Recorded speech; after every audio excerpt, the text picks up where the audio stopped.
You're listening to the Integrative Health Simplified podcast with Kari, Coody, pharmacist turned integrative health practitioner. Here we talk all things straightforward and honest when it comes to holistic health and simplifying your best steps forward while eliminating all the gimmicks and confusion. Leave the overwhelm at the door and get ready for impactful action steps that get to the real root of your issue and actually move the needle in your health. Let's dive into the show. We are back for another episode of the Integrative Health Simplified podcast. I'm Kari, and I'm excited to dive into yet another common health misconception. That is the series that we are in. We are continuing this really important series, I feel, because there are so many misconceptions in the field that I work in. And so I just want to bring some of these to you just as maybe even just like a conversation starter, a mind shifter, a way to help you to see things in a different light. How about that? So in today's episode, we are talking about the metabolism and how I know in my mind and in a lot of our minds, we just think that it slows as you get older and that it's just kind of the way it is. It's just a part of life. And if you possibly don't help it out, sure, it does slow and it doesn't take long either, right? It's not, maybe we thought that, as you maybe even get to like 50 or 60, it really slows down and there's nothing you can do about it, right? Maybe that's what I had in my mind. Maybe you had another like age in your mind. I mean, some people think that after high school, your metabolism just really slows down. And after 30, you can just forget about it. So whatever your conception is about metabolism, I really want to dive into this subject because I think that it's something maybe we previously, or maybe this is just me, I don't want to assume, but I think just in generally speaking, it's something that we feel like we can't really control. It's just sort of part of getting older that it's going to slow down. And if we want to maintain maybe the weight, because that's really what we kind of associate with metabolism. Like somebody that has a high metabolism can eat whatever they want and not gain weight. And somebody with a slower metabolism can just eat very little and still gain weight, right? It's just something that is very associated with weight. And so, if you want to maintain your weight and you're getting older, you're either going to have to work out more or eat less or both. And there's really nothing else besides that you can do with it. But I want to talk about really what the metabolism is and how it's so much more than just weight. What is the definition of metabolism? Really, it's defined as the process essential for life by which the complex substances of cells of living things are either built up or broken down. So that's kind of the definition that you would find if you Googled it, which is what I did, right?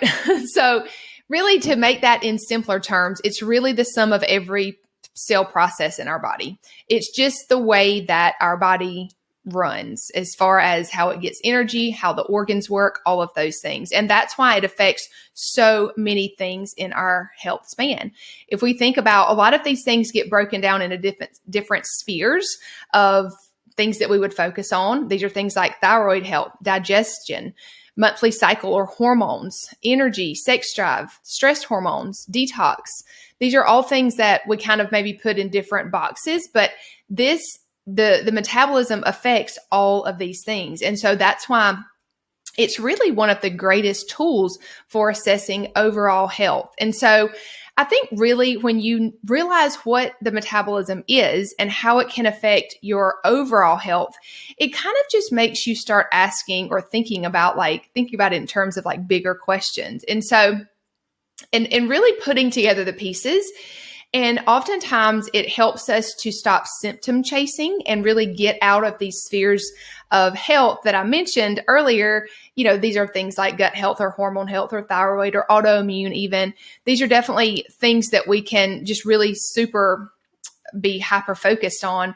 And we're sort of missing the bigger picture of things. And metabolism really helps us to look at things from maybe a 30-foot view would be a good way to put it, because it is the sum of every cell process in our body, and it's how things are built up or broken down. And so that really helps you to see, wow, your metabolic health really does matter for so much more than just weight.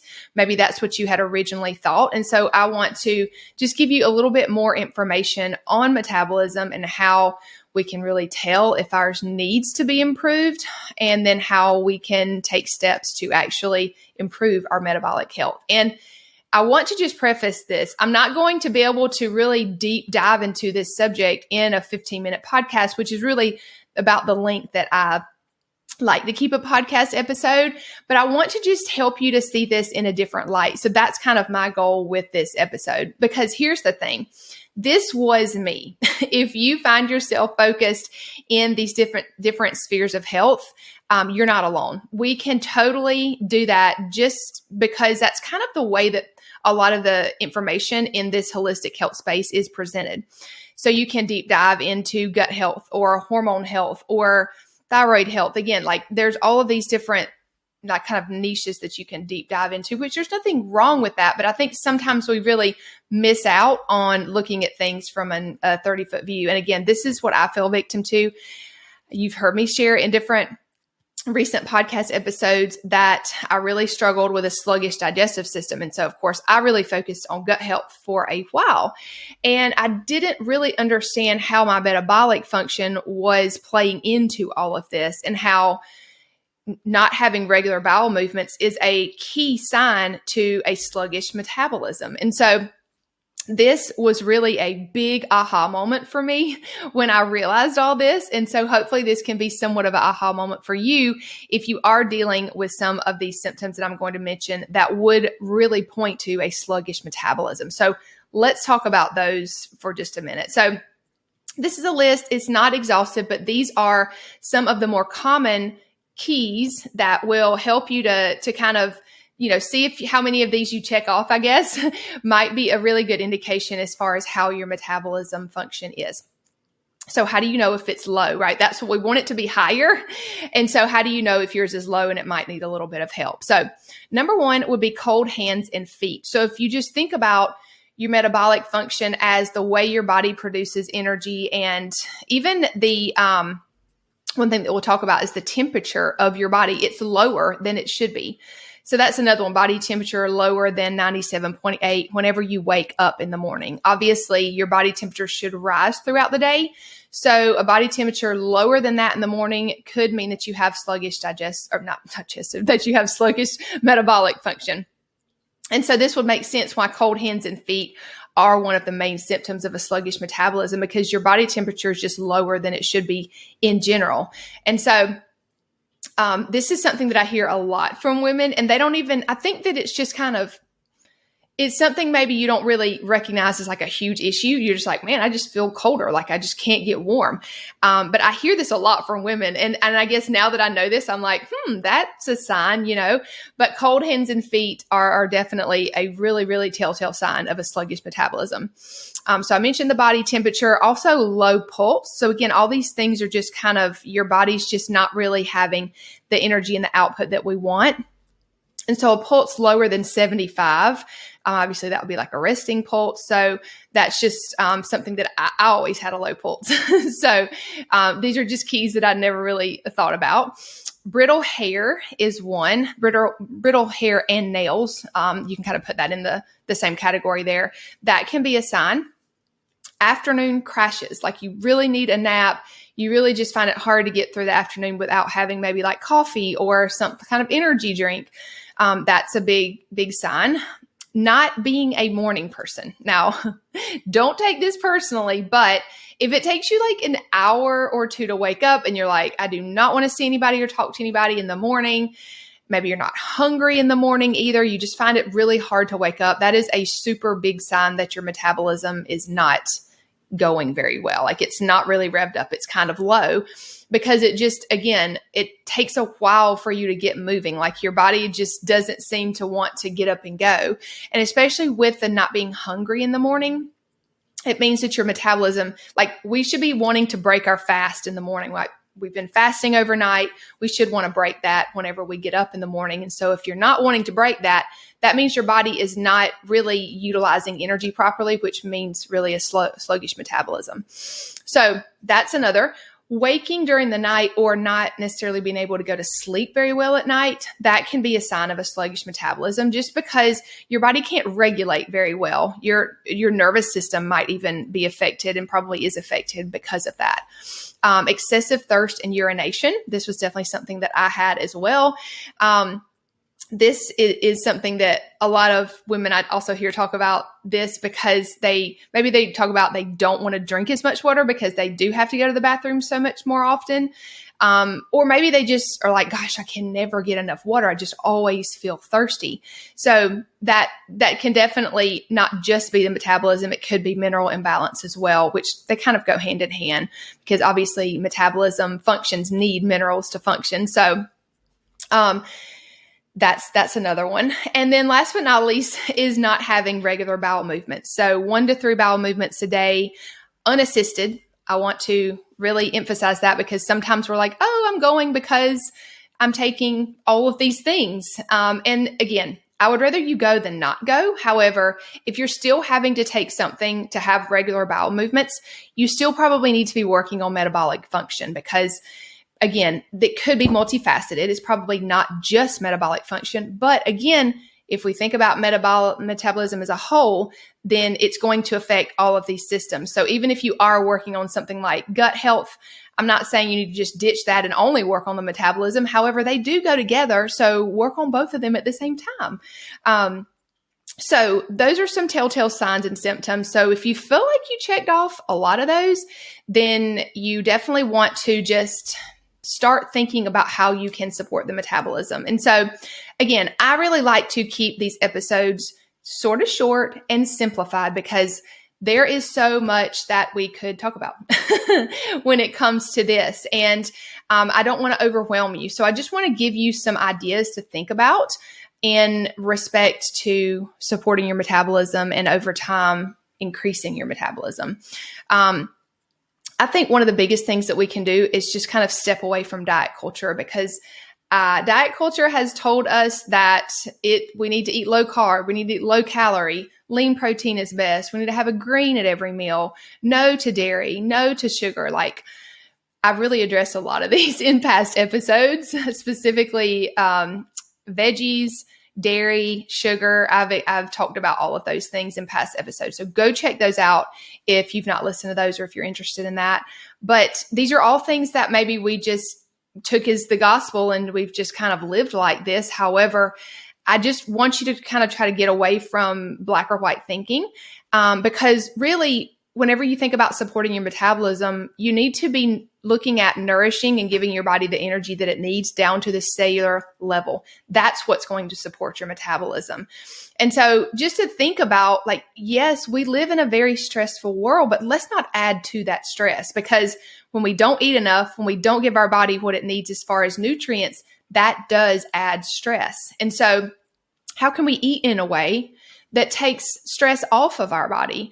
And really, the thyroid is a big player in this, because it's the conductor of our metabolism. And so whenever we are under so much stress, our body slows down to conserve energy. It can also hold on to excess weight.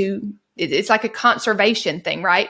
It feels very attacked. So it needs to like conserve energy. It needs to conserve the food that it's giving us. And sometimes that can look like extra weight. But it's not necessarily just because you're getting older, right? It's because you're not giving your body what it needs. And then there's all this extra stress. And so again, our body is wired for survival. So it's going to do those things because it wants to survive. So make the most of what you can control. Like, this isn't a conversation about like how we need to eliminate all the stress from our lives. Definitely not.